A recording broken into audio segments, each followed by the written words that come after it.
सोलापूरमध्ये प्रहार जनशक्ती संघटनेने एक आगळं-वेगळं भीक मागू आंदोलन केलं। समाज कल्याण विभागातील काही अधिकाऱ्यांवर जात वैधता प्रमाणपत्रासाठी दलालांमार्फत पैसे मागितल्याचा आरोप करत हे आंदोलन करण्यात आलं। यावेळी जमा केलेली रक्कम अधिकाऱ्यांना देण्याचा प्रयत्न करताना पोलीस आणि आंदोलनकर्त्यांमध्ये बाचाबाची सुद्धा झाल्याचं पाहायला मिळालं। प्रहार जनशक्ती संघटनेच्या आरोपानुसार समाज कल्याण विभागातील काही अधिकारी आणि कर्मचाऱ्यांनी व्हॅलिडिटी मिळवून देण्यासाठी दलाल नेमले आहेत। हे दलाल एसीबीसी, ओबीसी, एसटी यासारख्या विविध दाखल्यांसाठी लाभार्थ्यांकडून 40 ते 70 हजार रुपयांची मागणी करतात। या मागणीचे काही कॉल रेकॉर्डिंग संघटनेकडे उपलब्ध असल्याचा दावाही त्यांनी केला आहे। याच अन्यायाविरोधात निषेध म्हणून प्रहार जनशक्ती संघटनेच्या कार्यकर्त्यांनी रस्त्यावर उतरून भीक मागितली। यावेळी जमा झालेली चिल्लर रक्कम अधिकाऱ्यांना देऊन हे पैसे घ्या पण आमची प्रमाणपत्र द्या अशी मागणी करण्याचा इशारा त्यांनी दिला। मात्र पोलिसांनी ही रक्कम अधिकाऱ्यांकडे घेऊन जाण्यापासून त्यांना अडवलं। यामुळे दोन्ही बाजूंमध्ये जोरदार बाचाबाची झाली आहे। काय कारण आहे नेमकं भीक मागायचं? जेणेकरून कास्ट व्हॅलिडिटी इथं जे डॉक्टर बाबासाहेब आंबेडकरांचं भवन जे आहे बांधलेलं आहे ते कास्ट व्हॅलिडिटीसाठी डॉक्टर बाबासाहेबांच्या नावाची किंवा डॉक्टर बाबासाहेबांनी दिलेल्या संविधानाची त्यांना कुठल्याही पद्धतीची हे लोक म्हणजे तुडवून टाकतायत, अक्षरशः पायदळी तुडवतायत।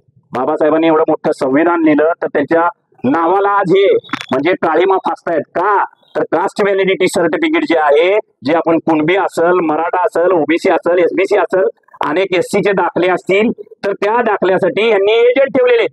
त्या एजंटामार्फत 50,000, 60,000, 40,000 अशा रकमा घेऊन हे सर्टिफिकेट वितरित करत आहेत।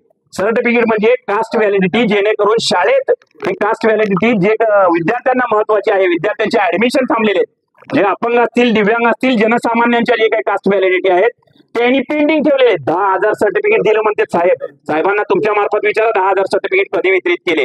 प्रत्येकाला पैशाची मागणी करणे, जाणून बुजून त्रास दिले। शासनाचा GR काय म्हणतो की एखाद्या जर आपल्या नातेवाईकाला जर सर्टिफिकेट मिळालं असेल तर कुठल्याही पद्धत त्याला कागदपत्र वगैरे न मागता तरी सुद्धा ह्यांनी त्यांच्या नातेवाईकाला, पुतणी असेल, काका असेल, काकू असेल, तर त्यांच्या नातेवाईकाला काय करतात माहिती का? सुनावणी लावतात।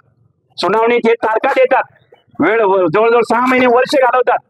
अशा सगळ्या गोष्टी फक्त आणि फक्त या पैशासाठी करतात। यांचा रेट ठरलेला आहे एजंटामार्फत। साहेबांनी म्हटले मी 10 कॅमेरे लावलेत। कॅमेरे कशासाठी लावले त्यांनी?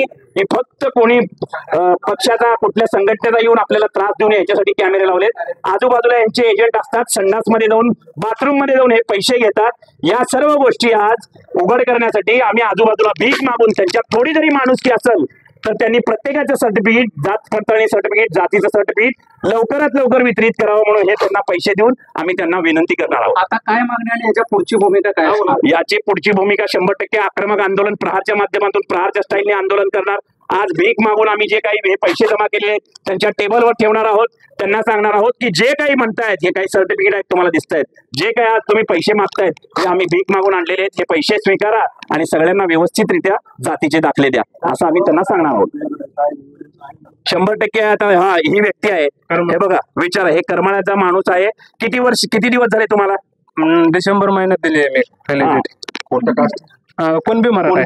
कुणबी मराठा आहे। NTV news Marathi, Solapur.